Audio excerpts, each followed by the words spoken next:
What flight hour did you stop shitting your pants? Like just straight diarrhea? Probably.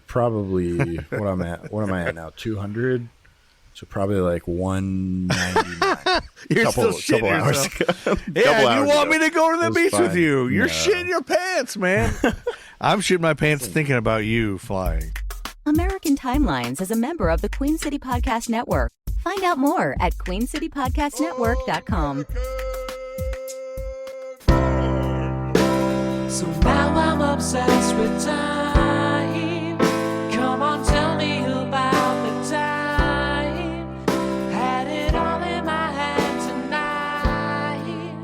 Had the time of my life. When the words all come down like blues on Tuesdays come down. Throw it all away. Welcome to a special episode of American Timelines by History for Jerks. We're in the middle of 1943. Amy and I are struggling to research crazy shit. We're blurring the lines between American and German and Italian timelines because it was World War II, 1943. And so I just so happen to have access to a World War II buff who's also a pilot. So the guy's an expert. And yes, you remember him from a couple episodes ago, Hunter Brame. He's a beautiful man. Google him. Check out his YouTube channel, Pilot Babboo. But he's joining me now to take a deep dive into some amazing female pilots. Amy is actually busy right now finishing up a giant souffle. She's trying to make the largest souffle in American history. So she's busy. She's sweaty. Anyway, so we talked about last episode, Nancy Harkness Love, if you remember, on February 27th, 1943. We talked about her. She was one of 29 pilots in the Women's Auxiliary Ferrying Squadron. She became the first woman to be certified to fly a P-51 Mustang pursuit plane and would later be the first woman cleared to fly several other military aircraft. Anyway, I'm Joe. I forgot to say that. And now we're joined by Hunter Brame to tell me about Nancy Harkness Love and all of the badass women in World War II that you don't hear about that flew planes. And this guy, Hunter, who's about to join me, is a pilot, so he knows how hard it is to be a pilot. Hunter, thank you for being here. Hell yeah. I'm very excited to talk about women, disperse any rumors of my misogyny. And yes. No more misogyny. Would you say that you're a badass pilot? No, I told you today about I got nerves when I was flying today. But you are a pilot.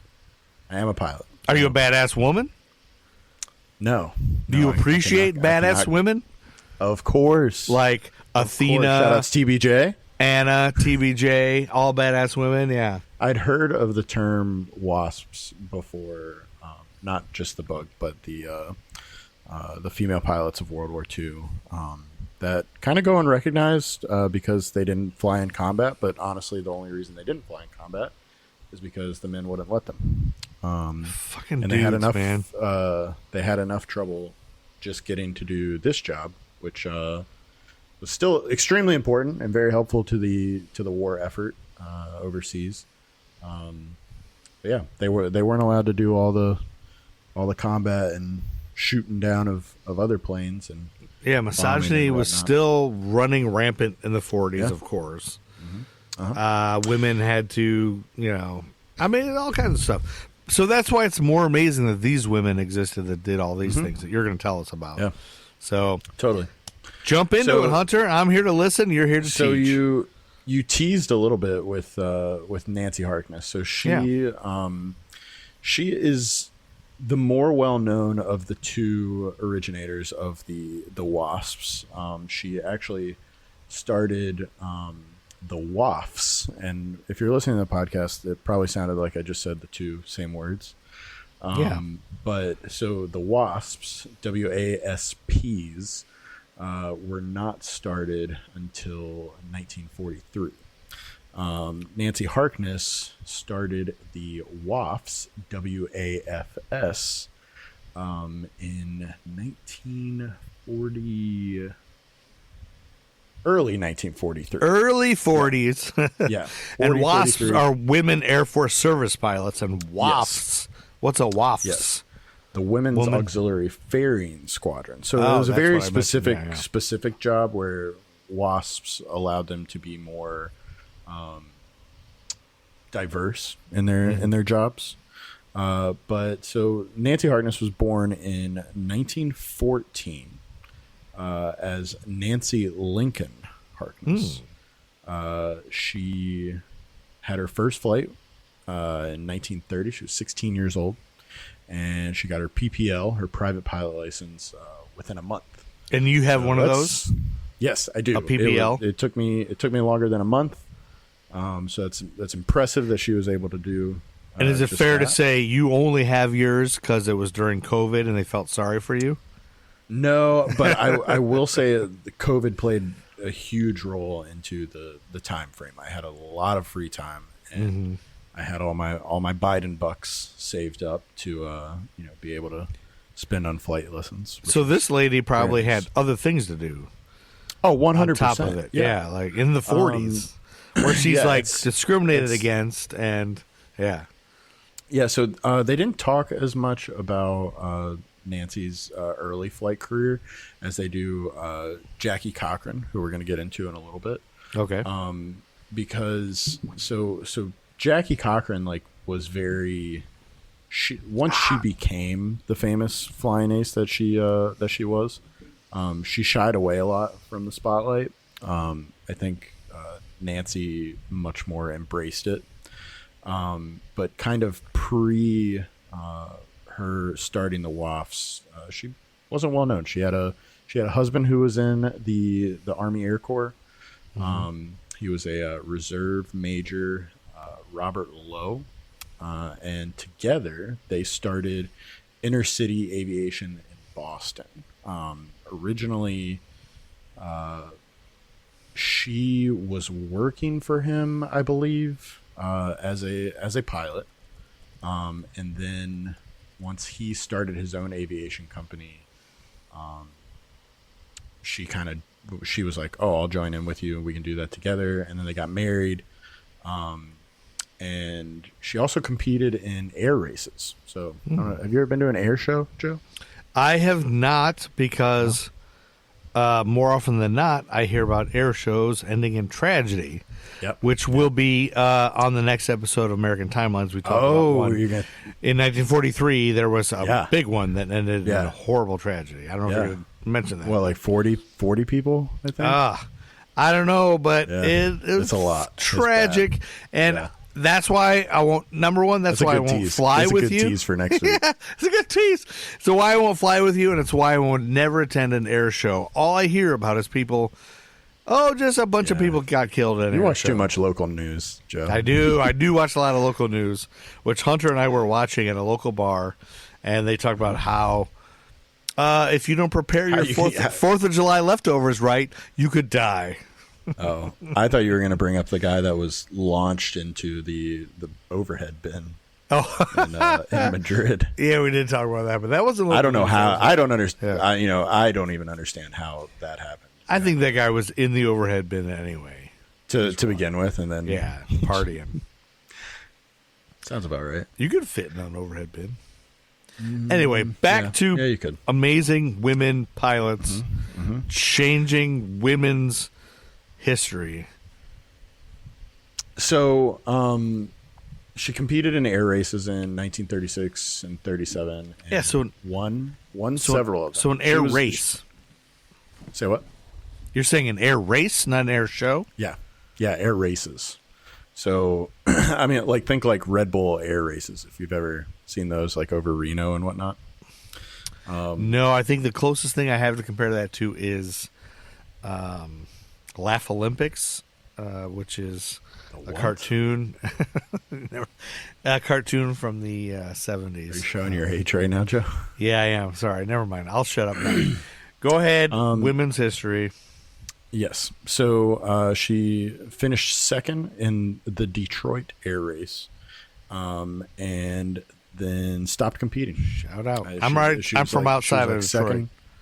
Yeah, she was like second. I've peaked. That's it. Got out of it. Like I said, she married Major Robert Love. Okay. Became Nancy Harkness Love. And in 1942, Robert was called to active duty. Granted, he was still in the reserves, so he didn't get called into combat. But he was in charge of the Ferrying Command, which was a smaller part of the Air Transport Command. So Air Transport Command kind of oversaw transporting everything across the states to get it to, move across the Atlantic and to the war front. The Ferrying Command was basically in charge of moving planes. So if planes were built in California, they would have pilots that would take them across the states and then across the Atlantic to the war front. Once America got involved in the war, all of our male pilots at home went to war, basically. Yeah. There's no dudes around. So there were all these jobs basically left open, and women were stepping into a lot of them. So that's crazy. So they needed all these women to fly. Before women, they wouldn't allow them to, probably, right? Yep. So I might be getting ahead, putting the cart ahead of the horse here, but isn't there like a certain amount of hours you need to be able to fly before you're approved to fly? Like, you talk to me always about the hours you've had to put in before. So just so you know, listeners, Hunter's trying to convince me to fly with him to the beach. We're like 3 hours from the beach here in Charlotte. Anything. Yeah, we fly to the beach and go eat barbecue. I'm scared to death because if you've listened to American Timelines, those of you who've listened to everything, you know how many fucking plane crashes I talk about all the time? So I'm panicked. Small anyway, plane, single engine. Say that. He keeps assuring me by saying, I've had 8 billion hours of flying, which is really only like 40. Like, you've flown 40 hours. I don't know what you've flown. But, so these ladies, did they have to fly a certain amount of hours before they start ferrying other planes? So I'm not sure of the exact hours requirement. It says that she has her she had her PPL. Okay. And then that's what you have, a PPL, yeah. Yes. And so she earned that within a month of her first flight, which is impressive by today's standards. Yeah. Today the required hours for a PPL is 40. So decent amount. Are there people that only 40? That seems like not very much to me. I mean, Joe, think about like 40 hours would be what, an entire week of you working from 9 to 5. Yeah, it'd be like like barely get anything done. And think of the PPL as like a driver's license. You're not allowed to do anything for hire. You're not allowed to do acrobatics or anything. You don't have an instrument rating, so you can't fly in like bad weather. Yeah. It's kind of like, like when you get your learner's permit and they have that, you can only you can only drive from 9 to 5. Yeah, with a parent or whatever. With a parent. Yeah. Yeah. My kids are going through that now, yeah. A lot of people call the PPL the license to learn. Because you're always learning as a pilot. I just Googled really quick, how long was flight training in World War II? And it said 9 months. So at the beginning of the war, flight training lasted 9 months. 3 months of primary, 3 months of basic, 3 months of advanced training. Each pilot had 65 flight hours of primary training and 75 hours of both basic and advanced, which doesn't mean anything to me. So these ladies had to do that much? What's that? You said 65 of primary and 75 of basic and advanced. That sounds right. So I'm guessing like primary is probably similar to your PPL, because 65 hours, actually 66 is the average for a student today getting their private pilot license. So you're basically, How many did you do? You only did 40? No. I was right on the. I think I was 67. So right on the average. Okay. It is impressive for someone to get their private pilot license in a month. In a month, that's a lot of hours. Even just 40 hours. That's like not much sleep. You're getting the bare minimum. Like, you're flying every day. Yeah. That's well, impressive. I mean, I guess it's an emergency, right? You can't do. I mean, we're in a war here. Yeah. Would you say? Is there like how big is the difference between your 33rd flight hour and your 65th flight hour. Oh, huge. In your confidence. Like, insane. Between third and, third flight hour, you're not even landing the plane. And you're still shitting your pants, right? I don't think I landed a plane. Probably. What am I at now? 200? So probably like 199. You're still shitting hours yourself. ago. Yeah, you want me to go to the It's beach with fine. you. You're No. shitting your pants, man. I'm shitting my pants thinking about you flying. No, it's fine. Everything's Okay. fine. Back to the ladies who are awesome and better than us. Yes. So, like I said, she married Robert Love, who was in charge of the Air Transport Command. He floated the idea to his commander to have. He was like, "Hey, my wife's a great pilot. Like, and you're saying that you're struggling to find pilots. How do you know Why don't she's you- great? You shouldn't be letting her. She's a woman, right? Is what they're saying. Legit was the answer. Yeah. I know you're joking, but it was legit. That's probably what they said. They're probably mad at her at him for letting her. The leader of that division was Robert Olds. Literally, his last name was Olds. Okay. And so they said they had 49 excellent female pilots, and he was basically like, "No, I'm not interested. Not interested in that." I'd rather lose the war than a woman have any empowerment. Basically. It's crazy. Crazy. So Olds eventually submitted a plan to integrate civilian female pilots into the Ferrying Command. Okay. And the person in charge of it at that point was General Arnold, who turned it down because he had promised Jackie Cochran, who we're going to talk about in a little bit. Yeah. He had promised her that he would not bring any female pilots in until she made it back from Europe. We're going to find out why she's in Europe here in a little bit. But Jackie Cochran, it's supposed to be ladies supporting ladies. Yeah. Jackie Cochran does not support her fellow ladies in a lot of instances. She's holding back other ladies. She's holding the glass ceiling for a lot of these women. That's the thing. As I was reading about her, I was like, this girl, no. Yeah. But let's not get it twisted. It's still all her. I'm still sure her impressive. behavior. Still impressive. No, I'm just saying her behavior is probably because men are pitting them against each other. It's still men's fault. We'll get to that. We'll let the listeners decide. Yeah, maybe the listeners will decide. Write us, tweet us. So, eventually, Jackie comes back again. We'll get to that later, and they approve it. And Nancy is appointed to her husband's commander as the executive of women's pilots, and she created the WAFS, WAFS, Women's Auxiliary Ferrying Squadron. Yeah, Ferrying Squad. She recruited 30 women, and 28 of them graduated. Wow.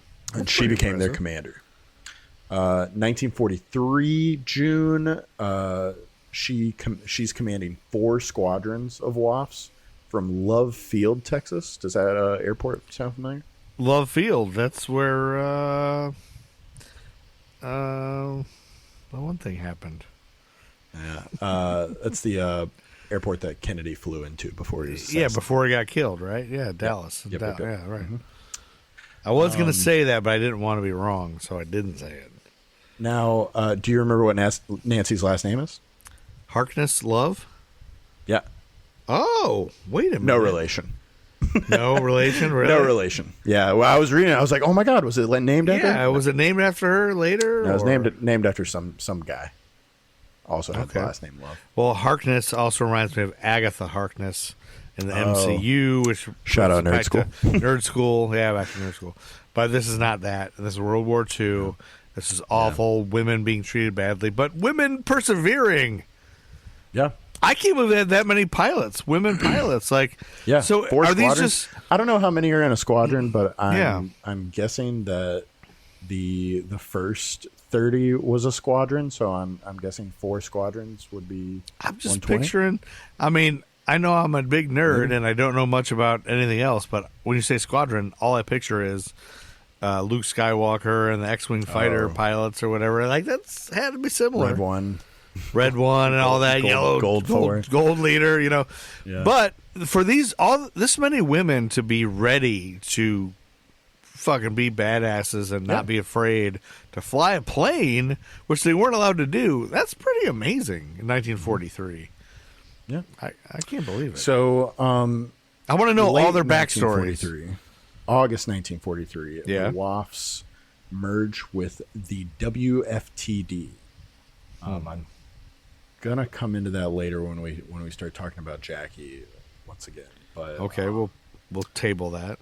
yes, but that's when it became the WASPs, the Women's Auxiliary Service Pilots. And Nancy was named the executive for all WASP ferrying ops. So they basically like took her WAFs and merged them into the WASP. She's still in charge of them, but they're just under a new group. The service pilots is what they are, right? Yep. The WASPs. She was kind of upset about not being able to fly bigger, faster, more complex planes, simply because she was a woman. So she pushed the Army Air Force to allow women to fly more advanced, again, complex, high horsepower combat aircraft, including the P-51 and the Flying Fortress. Okay. So when I said P-51 earlier, you just automatically knew what that is because you're a pilot, right? Yes. Yeah. So the P-51 is the plane that a lot of people say won us the war. Oh, yeah? Yeah. So it was a long-range fighter bomber. Okay. So it was America's like even today, we're like the best at building fighter bombers. So like the F-22, or am I getting those mixed up? There's the F-22. I don't know. I can't fact check you. I know nothing about this at all. Okay, so the F-22 is a air-to-air fighter. The F-35, which is the plane that we sell to every single other country and make billions off of, is a multi-role fighter. So it can be a bomber, stealth, reconnaissance, all sorts of things.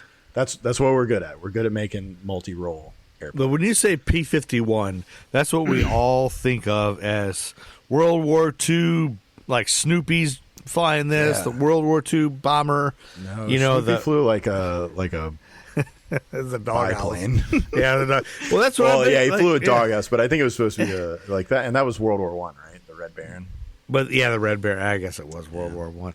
But we're so picturing I the don't P-51 is like it's got the little stars on the side. It's a small prop. Yeah. It's a prop plane, right? Yeah, it's got like the exhaust like coming out the nose. There's it's a sick looking plane. Yeah. Did you ever go to the dentist when you were a kid? And nope. Like, no, are you serious? Not at all. Never. I couldn't afford a dentist. I didn't have plumbing, indoor plumbing. No, I went a couple times. So, but did they have a toy when basket? I was a kid? It was the 70s. Did they have a toy basket? I don't think so.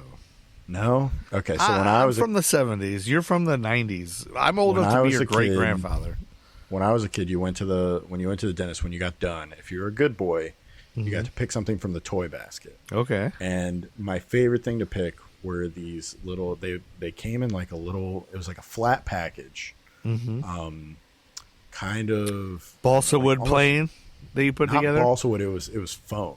It was like the foam ones. Okay, but yes, you're getting the same idea where you like popped it out of this like rectangular thing, and then you jammed the wing through the middle of the body. But it was basically always a P-51.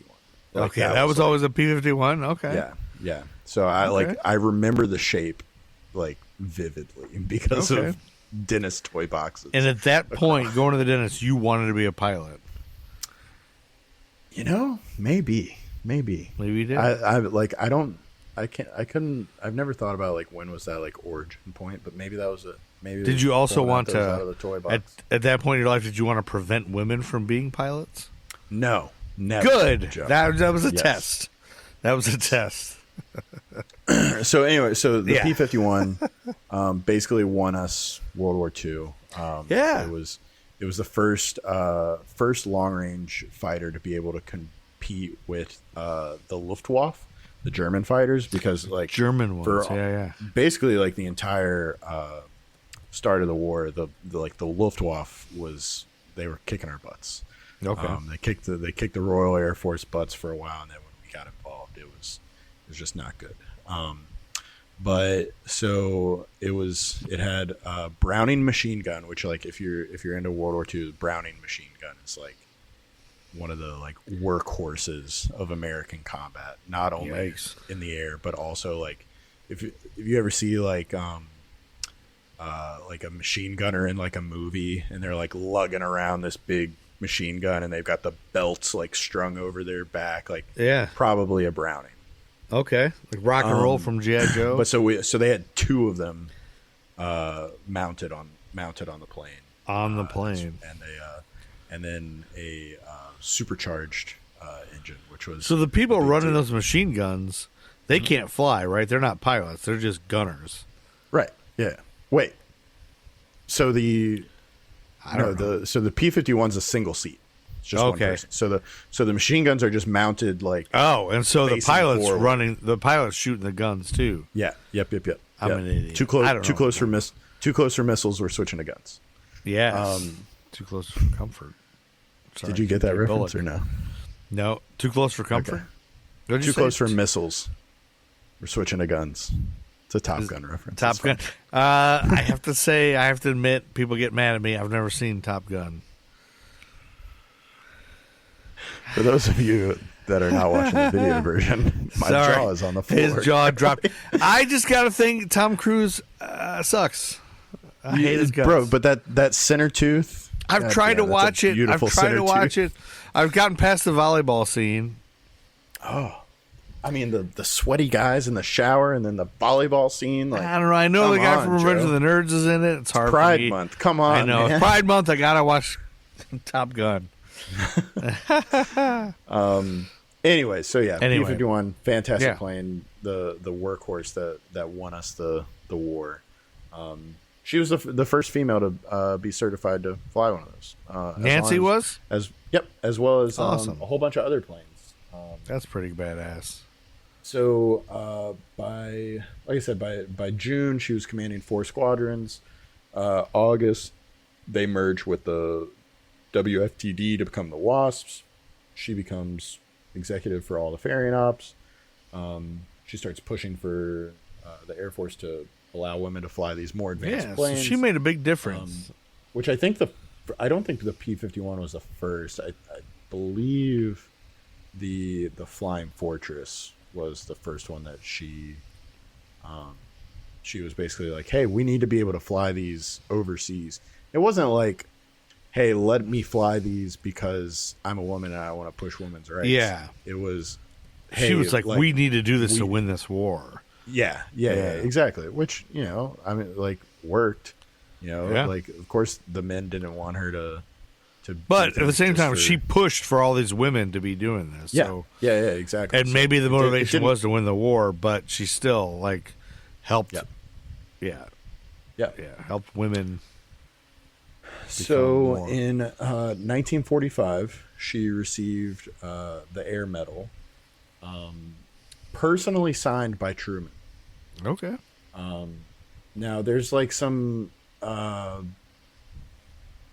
controversy around whether or not she was the first person to receive the Distinguished Service Air Medal, because other people during the war were then later, I don't think it was like posthumously, but they were given their awards, and they were like, okay, she really didn't earn it first, but anyways, she still got it, and again, it was it's personally badass signed for her. Yeah, personally signed by Harry Truman. Harry S. Truman. Yep. Over the course of her flying career, she trained and assigned over 300 female pilots for the WASPS. That's crazy. And she was certified in the C-54 Skymaster, which was I think like a medium bomber / transport plane. The B-25 Mitchell, again a medium range or a medium bomber. The B-17 Flying Fortress, which was again another plane that won us the war. Yeah, flying fucking fortress. Yeah. I think it had like, let's see, 1, 2, 3, 4. What do you call them? Mounted machine gun turrets. Yeah, and it's kind of, and they flew in these like squadrons of like 6 or 8 different ones, so they could lock fields of fire, so like none of them could be touched. Wow. Basically, it was kind of crazy. And then of course the P-51 Mustang. Mm-hmm. So that brings us to Jacqueline Cochran. Yes, tell us about Jacqueline Cochran. Yeah, you've been withholding this information. Who was born in 1906 as Bessie Lee Pittman. Younger than my great grandfather. I'll tell you that. So that didn't like I didn't get a what for like why is her name that? What she was born? What Bessie Lee Pitts? Bessie Lee Pittman, not Jacqueline Cochran. Oh yeah, Bessie Lee Pittman. Yeah. No, yeah. What's the deal here? So in 1920, she married Robert Cochran. Okay. So she would have been 13 or 14, and gave birth to a son who died at the age of 5. And she was 13 or 14. Yeah. Yep. Gave birth to a son who died at the age of 5. I think I'm reading in between the lines a little bit, but sounds kind of Shotgun Wedding-esque. Yeah. But after the son died, the marriage... You raped and got somebody pregnant who was 13 years old. Yep. Ugh. So but this is the 40s. This is the 30s? 20s? No, the 20s. 1920. 06, 20s, yeah. So after her son died, that marriage ended. I'm guessing the guy was like, well, I ain't got no reason to stick around here. Yeah, you got married when you were 13. Newsflash, the 20s sucked, so give your great-grandparents some grace.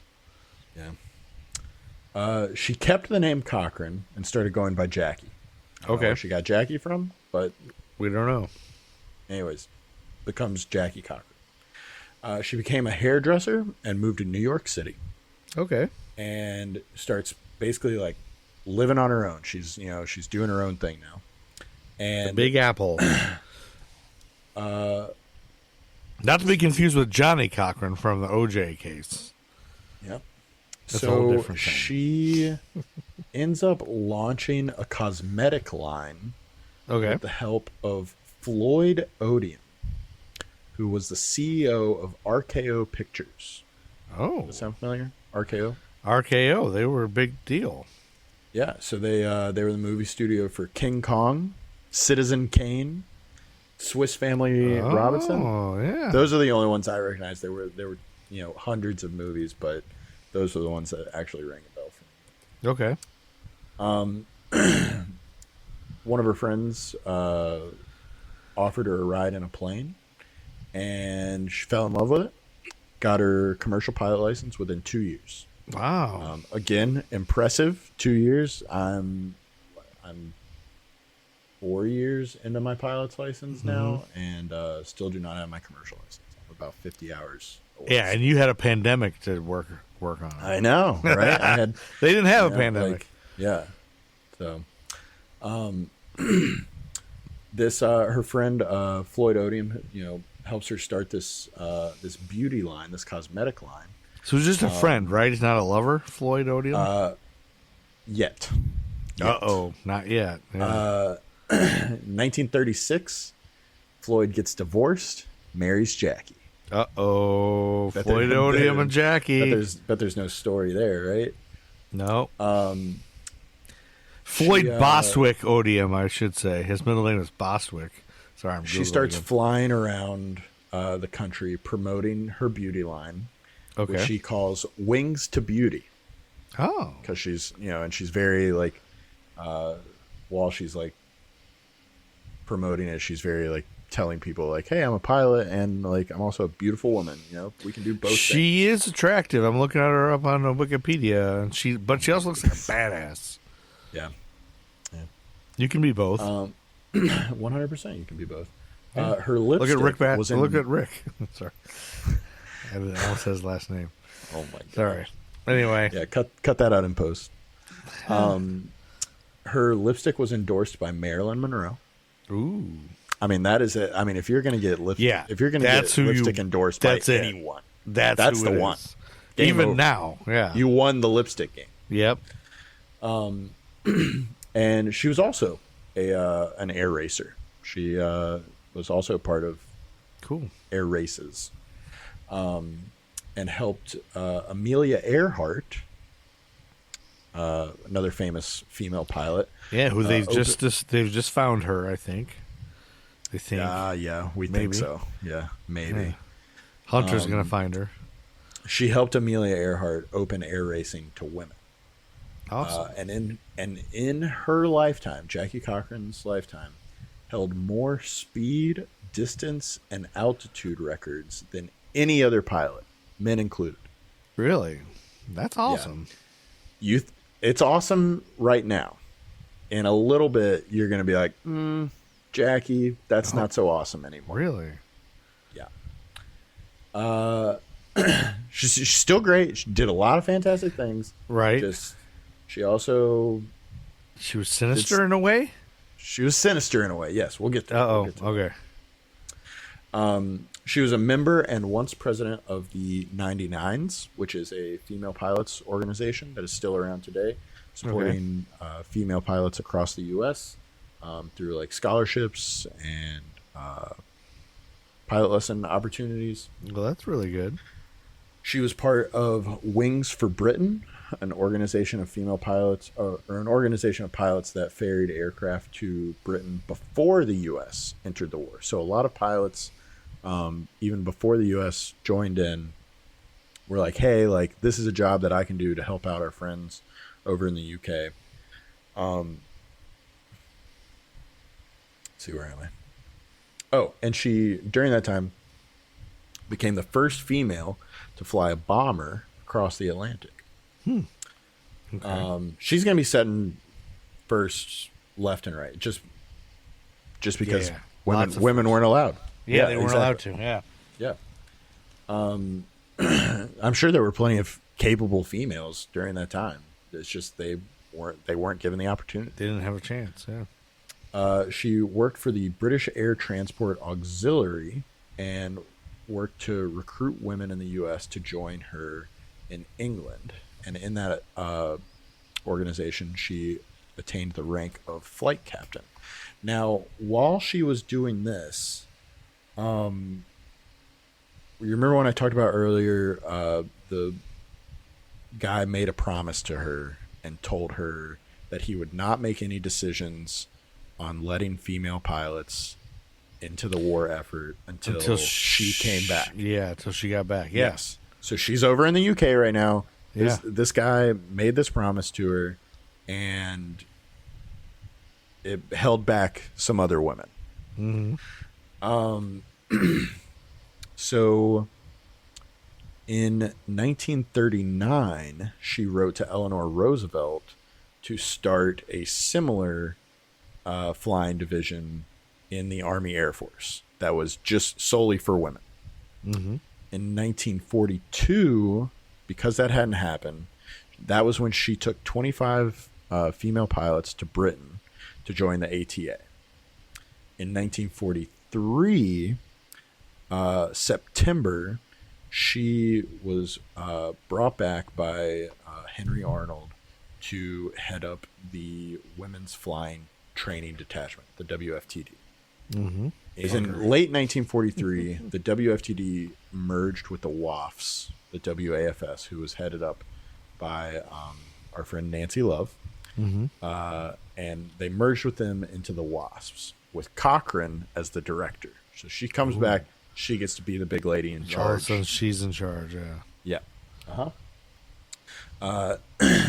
1945, she received the Distinguished Service Medal. Same medal as Nancy Love received for her service within the WASPs.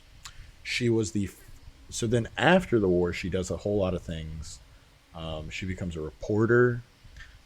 She is the first non-Japanese woman to enter Japan after the war. Okay.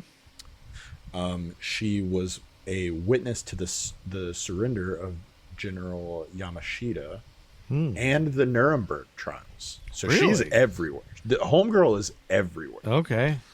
After the war, she joins the U.S. Air Force Reserve in 1948.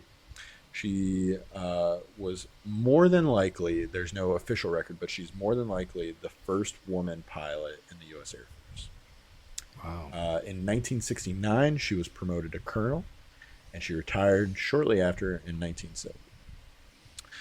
She received the Distinguished Flying Cross 3 times for various achievements.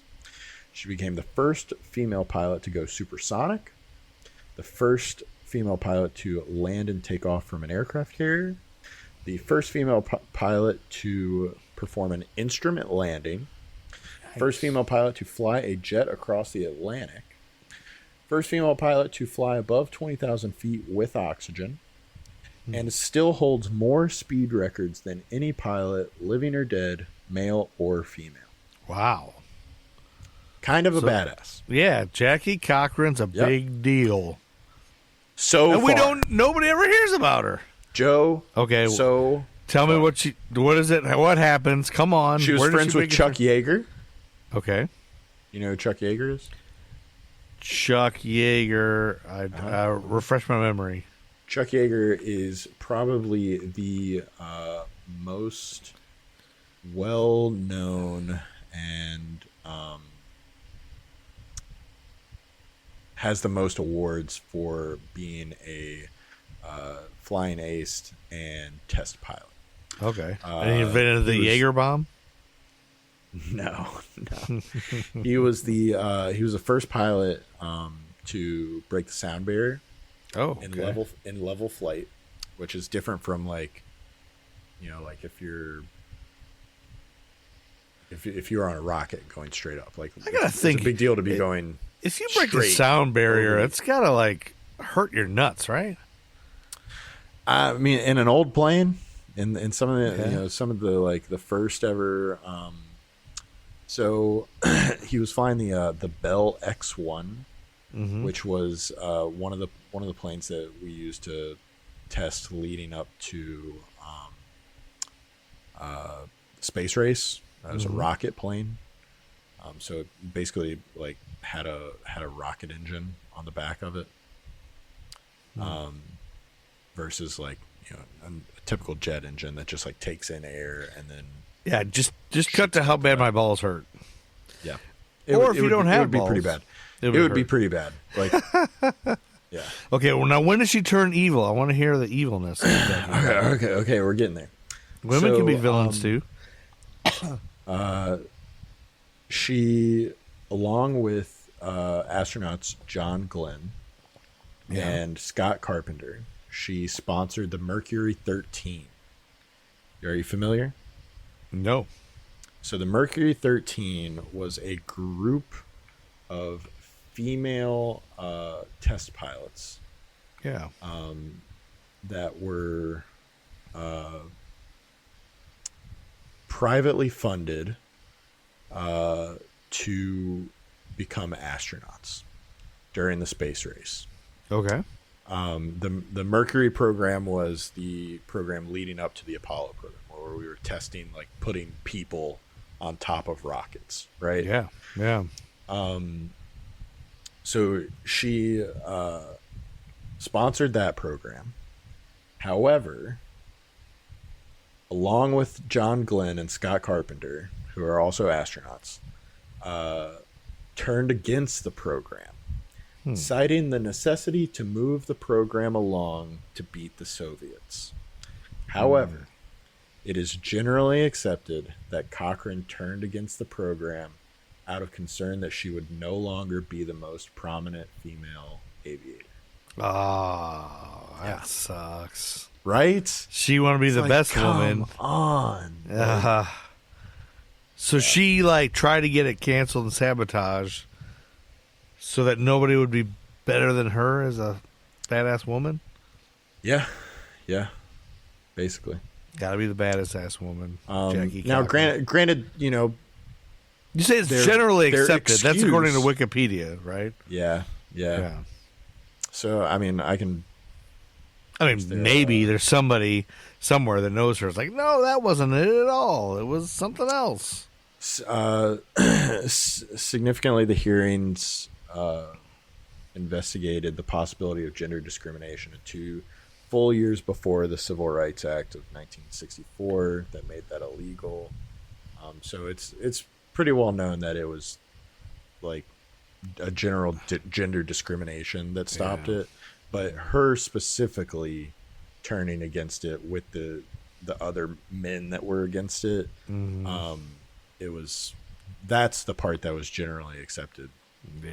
Well, that it was because she didn't want to be number 2.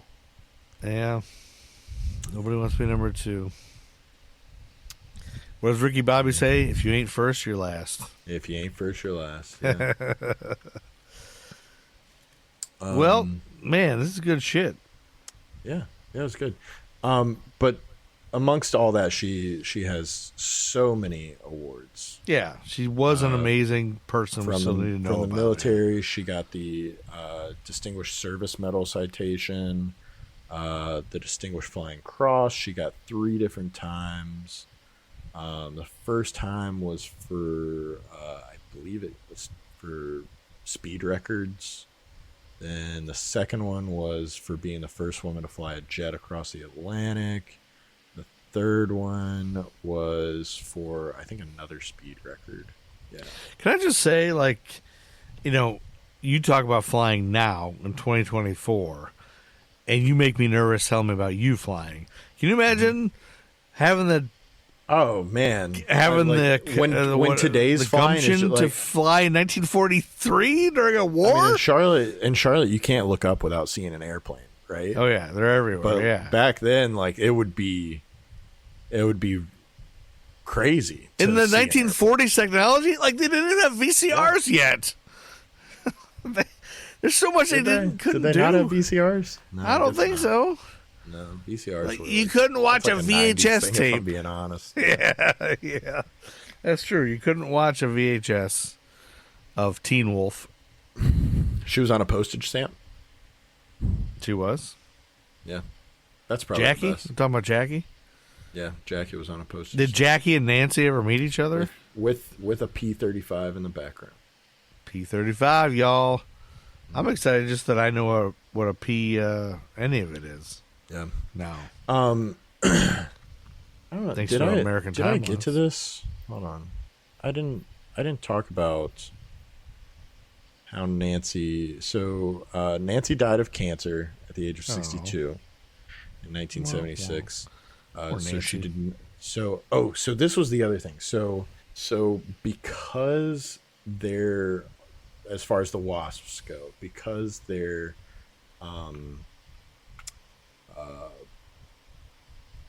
efforts were part of the war effort, they were considered secret.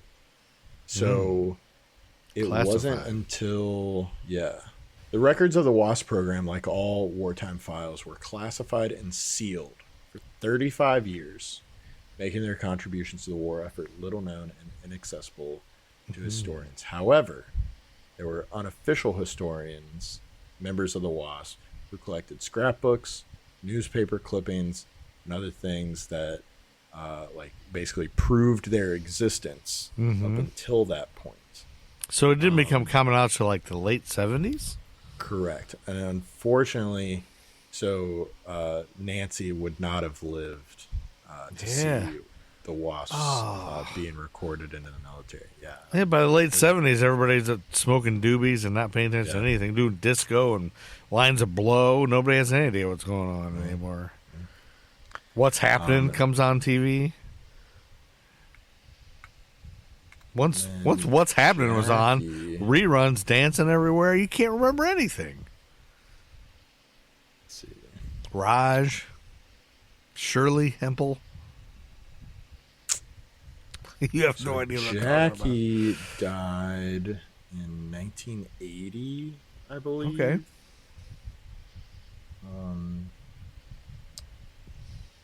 So she might have made it to see Animal House. I think that was 1980. Died in her home in 1980. She had shared with her husband until his death 4 years earlier.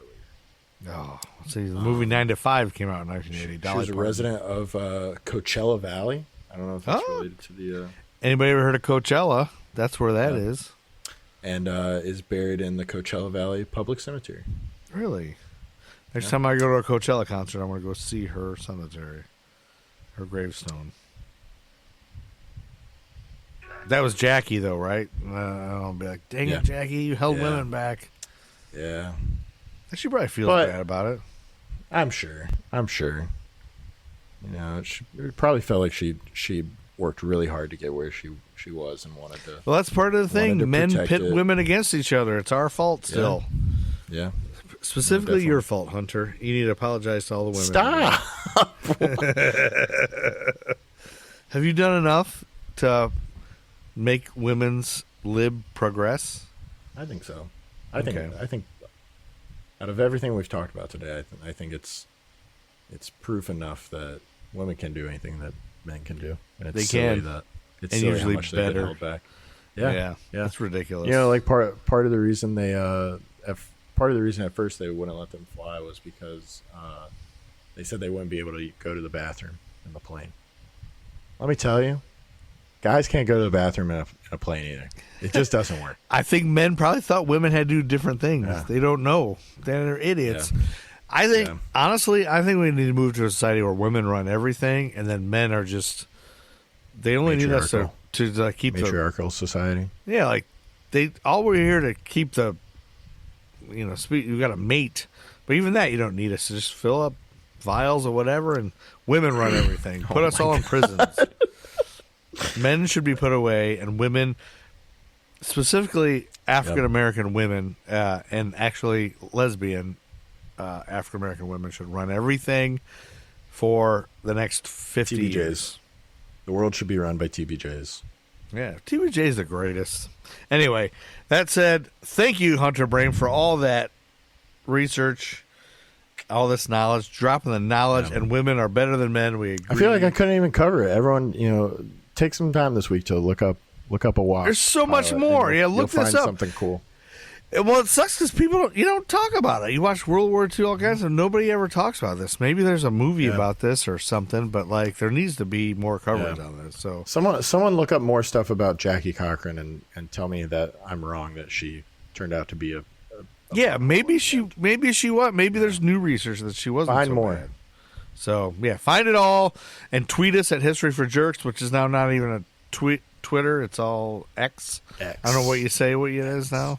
X us at x.com. I'm on Instagram at History for Jerks. I think there's some other places. Anyway, thanks, Hunter, for all this research. Yeah. Very thorough, very good. I'm going to assign you something else very soon.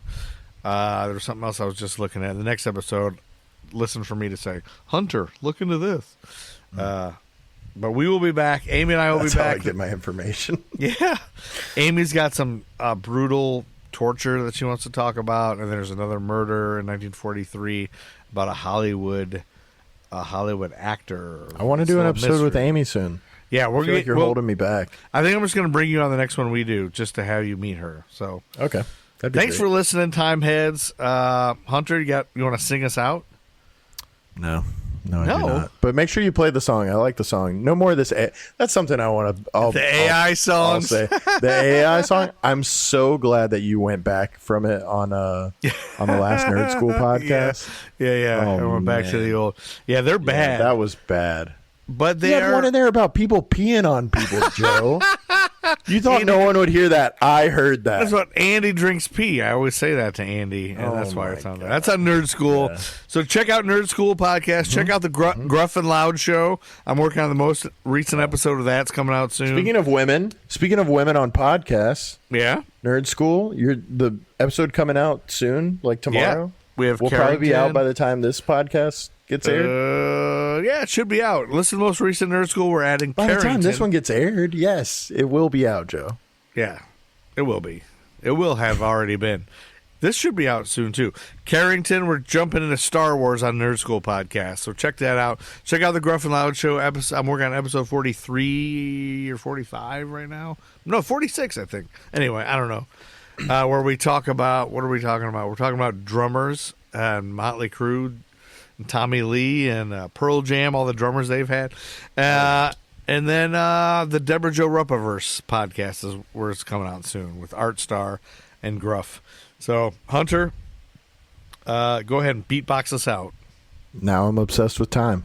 It's getting hard to get it back. We've all gone one way around the track, and we've all ended where we started, and we seem to lost our map. And what went up is coming down. You heard the song, you know its sound, and it may seem that we are floating, but we've never. Matt Truman Ego Trip is the greatest band of all time. Buy their music. Also, American Timelines is a product of History for Jerks and a member of the Queen City Podcast Network. Find out more about History for Jerks at historyforjerks.com. Check out the Gruff and Loud show on YouTube and the Nerd School podcast featuring the sexy Art Star.